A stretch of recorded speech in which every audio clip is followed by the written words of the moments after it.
1903 में जब दुनिया के सबसे पहले हवाई जहाज ने अपनी पहली उड़ान भरी तो किसी को भी इस बात का यकीन नहीं आया, क्योंकि इस दिन से पहले इंसानों के हवा पे तैरने को हमेशा नामुमकिन या फिर ख्याली समझा जाता था। लेकिन अब साइंसदानों को कुछ ऐसे सबूत मिले हैं जिनको देखकर ऐसा मालूम होता है कि दुनिया का सबसे पहला हवाई जहाज राइट ब्रदर्स ने नहीं, बल्कि ये काम तो हजारों साल पहले बसने वाली एंशिएंट सिविलाइजेशंस पहले से कर चुकी हैं। ज़ेम टीवी की वीडियोस में एक बार फिर से खुशामदीद। नाजरीन, कोलंबिया के घने रेन फॉरेस्ट में एक बहुत बड़ा एरिया ऐसा भी है जहां किसी दौर में इंसानों की एक ऐसी सिविलाइजेशन बसा करती थी जो गोल्ड और कॉपर को मिलाकर उनसे मुख्तलिफ चीजें इंतहाई एक्यूरेसी और खूबसूरती से बनाया करती थी। और इस सिविलाइजेशन को आज हम कोयम्बया के नाम से पहचानते हैं।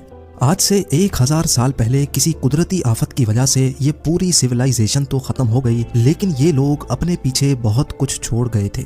1965 में आर्कियोलॉजिस्ट और रिसर्चर्स का एक ग्रुप यहाँ खुदाई का काम कर रहा था, तभी उनको एक बहुत बड़ा संदूक मिला जिसमें सोने से बनी बेशुमार चीजें पड़ी थी। ये उन्हीं आर्टिफैक्ट्स का एक छोटा सा हिस्सा था जो कोयम्बया सिविलाइजेशन के लोग बनाया करते थे। ज्वेलरी से लेकर डेकोरेशन पीसेस तक कोई चीज ऐसी नहीं थी जो इस संदूक में मौजूद ना हो, लेकिन सिर्फ एक चीज ऐसी थी जिसने सबका ध्यान समेट लिया था। जी हाँ, इसमें एक ऐसा आर्टिफैक्ट भी था जिसकी शक्ल किसी मॉडर्न हवाई जहाज से मिलती जुलती थी।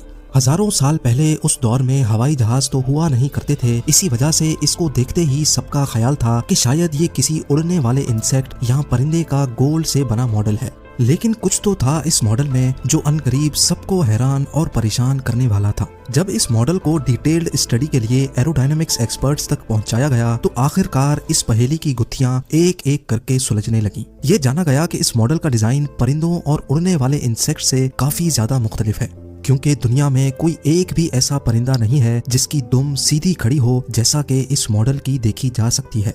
ये दुम, जिसको इंजीनियरिंग की जबान में रडर कहा जाता है, ये मॉडर्न एयरक्राफ्ट्स का एक अहम तरीन हिस्सा होता है जो हवाई जहाज की डायरेक्शन को कंट्रोल करता है। इसके साथ साथ तमाम परिंदों और इंसेक्ट्स के विंग्स उनके जिस्म के ऊपर लगे होते हैं, जबकि इस मॉडल के विंग्स इसकी बॉडी के निचले हिस्से से अटैच्ड हैं और ऐसा सिर्फ मॉडर्न एयरप्लेन्स या फिर स्पेस शटल में देखा जा सकता है। इन विंग्स को इंजीनियरिंग की जबान में एलरॉन्स कहते हैं, जिनका काम एयरप्लेन को लेफ्ट राइट मोड़ने का होता है। राइट ब्रदर्स के पहले जहाज से भी 1000 साल पहले बनाया जाने वाला ये मॉडल दुनिया भर के एक्सपर्ट्स और रिसर्चर्स को लाजवाब कर बैठा था, क्योंकि इस मॉडल में रडर और एलरॉन्स के साथ साथ इसका डिजाइन भी एरोडायनामिक्स फ्रेंडली था। फ्लाइट के दौरान हवा से पैदा होने वाली फ्रिक्शन जहाज के लिए कम से कम रुकावट बने, इसी वजह से हर जहाज को कुछ ऐसे डिजाइन किया जाता है कि वो हवा को काटता हुआ आगे बढ़े, और इस डिजाइन को एरोडायनामिक्स फ्रेंडली डिजाइन कहा जाता है। यानी अगर ये मॉडल किसी खिलौने की नीयत करके बनाया गया होता तो जाहिर है इसमें उन बारीक बारीक चीजों का ख्याल क्यों और कैसे रखा गया जिनका उस दौर में नामो निशान भी नहीं था।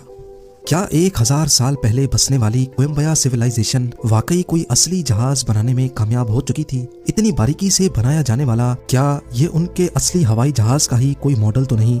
शायद इस सवाल का जवाब आपको इसी वीडियो में मिल सके।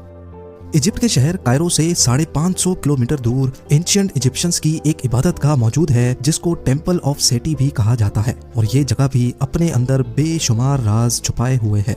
इजिप्ट की दूसरी एंशिएंट साइट्स की तरह इस टेम्पल की दीवारों पर भी पत्थरों को बारीकी से तराश तराश कर इन पर सीक्रेट मैसेज लिखे गए थे। इस राइटिंग को हायरोग्लिफिक्स कहा जाता है, जो यहाँ रहने वाले लोग और राज करने वाले बादशाहों की जिंदगी और मौत के बारे में काफी कुछ बताती है। इस टेम्पल में 2000 साल पहले बनाए गए इन हायरोग्लिफिक्स में कुछ ऐसे पोशीदा पैगामात भी लिखे गए थे जिनको शायद आज हम तक पहुँचाने के लिए छोड़ा गया था।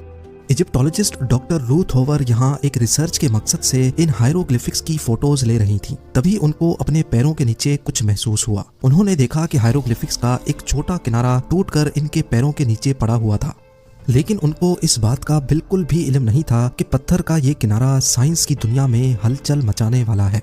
जी हाँ, जब डॉक्टर रूथ होवर ने वो किनारा उठाकर वापस हायरोग्लिफिक्स के उस हिस्से पे रखा तो सारी चीज खुलकर सामने आ गई।